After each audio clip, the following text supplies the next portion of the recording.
Sesaat lagi Anda akan menyaksikan Pejuang COVID-19 yang dipersembahkan oleh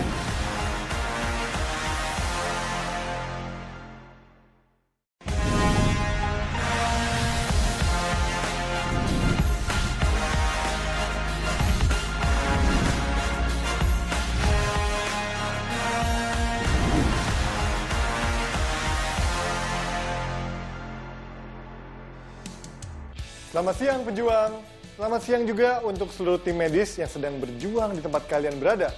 Tetap semangat ya, berbagai cara dilakukan untuk memerangi pandemi COVID-19.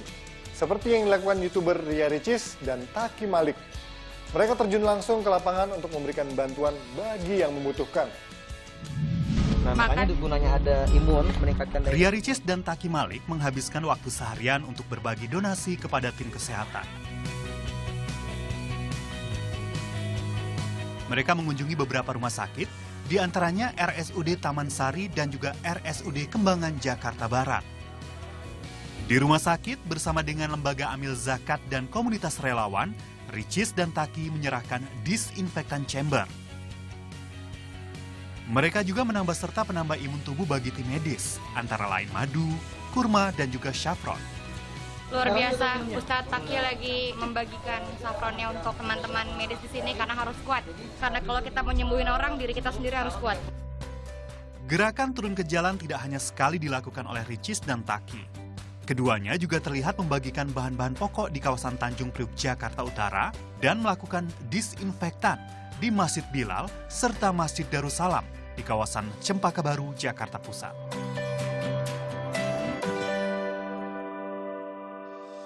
Semangat berbagi juga ditunjukkan Karin Novilda alias Aukarin. Salah satunya dengan berbagi makanan bersama manajemen artis miliknya di A-Team. Di masa pandemi COVID-19, banyak yang terdampak dalam mencari penghasilan, termasuk para sopir angkot dan pengendara ojek online. Hal ini yang membuat Aukarin tergerak untuk membantu. Bersama dengan A-Team manajemen miliknya, ia membuat program berbagi 100 porsi makanan selama 30 hari. Ia dan selebgram di bawah manajemennya bergantian membagikan makanan bagi mereka yang masih harus mencari nafkah di jalanan di masa pandemi ini.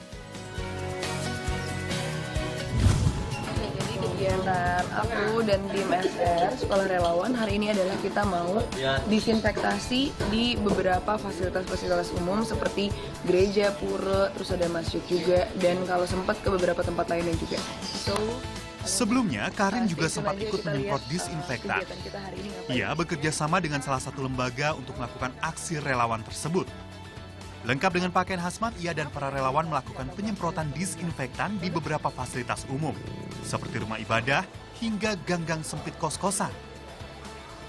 Walau dengan menggendong 16 liter cairan disinfektan di punggungnya, Karin tetap semangat berkeliling gereja, pura, hingga masjid untuk melakukan penyemprotan. Nah, lihat penyemprotan disinfektan oleh Aukarin, saya jadi mau bahas dikit nih, apa sih beda disinfektan dan antiseptik? Sebenarnya keduanya punya komposisi yang hampir sama. Tapi, kandungan biosida yang berguna untuk membunuh bakteri dan kuman pada disinfektan lebih tinggi. Pentingnya penyemprotan disinfektan di masa pandemi ini mendorong salah satu anggota DPRD Kabupaten Seram bagian Barat Maluku menyisihkan gajinya. Dengan menggandeng mobil water cannon milik Brimob Kabupaten Seram bagian Barat Maluku, anggota DPRD Jamadi Darman melakukan penyemprotan cairan disinfektan di perkampungan dan rumah penduduk.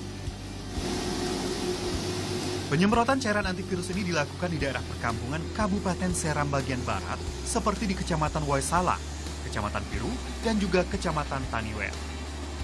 Penyemprotan dilakukan untuk menghindari ancaman virus COVID-19 masuk ke wilayah itu. Biaya penyemprotan disinfektan ini merogoh kocek pribadi Jamadi dari hasil gajinya sebagai anggota DPRD. Ini adalah murni dari Dempang Maluku dan ini murni dari hasil patungan antara kami. Pejuang, meluasnya penularan COVID-19 dengan tingkat kematian mencapai 10% untuk wilayah Jakarta membuat aktivitas di TPU meningkat. Para petugas gali pun bekerja keras demi memberikan prosesi pemakaman yang layak bagi para pasien COVID-19 yang meninggal. Di tengah imbauan untuk tetap tinggal di rumah, ternyata ada banyak profesi yang harus tetap bekerja. Salah satunya para penggali kubur. Para pejuang yang berada di garis terakhir dalam penanganan COVID-19. Mereka berusaha semaksimal tenaga untuk dapat memberikan pemakaman paling layak bagi para korban meninggal dunia akibat COVID-19. Di masa pandemi ini, pekerjaan mereka semakin banyak, apalagi di DKI Jakarta, kota dengan jumlah kasus COVID-19 terbesar di Indonesia. Dalam sebulan terakhir pasca ditemukan kasus pertama, angka kematian yang muncul semakin meningkat. Di Jakarta, setidaknya 2 lokasi disiapkan pemerintah sebagai lahan pemakaman bagi jenazah COVID-19, yaitu TPU Tegal Alur Jakarta Barat dan TPU Pondok Ranggon di Jakarta Timur.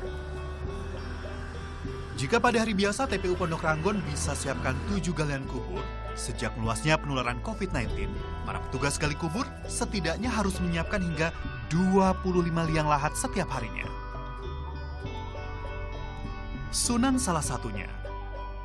Pria parubaya yang sudah menjalani profesi gali kubur selama 7 tahun ini harus rela menambah jam kerja demi memberikan prosesi pemakaman yang layak bagi para korban COVID-19. Pokoknya kita kalau untuk gali ya kita dari pagi sampai sekelarnya dah. Kadang-kadang kan suka ada aja jam 7 jam 8 udah ada yang kesini ambulan.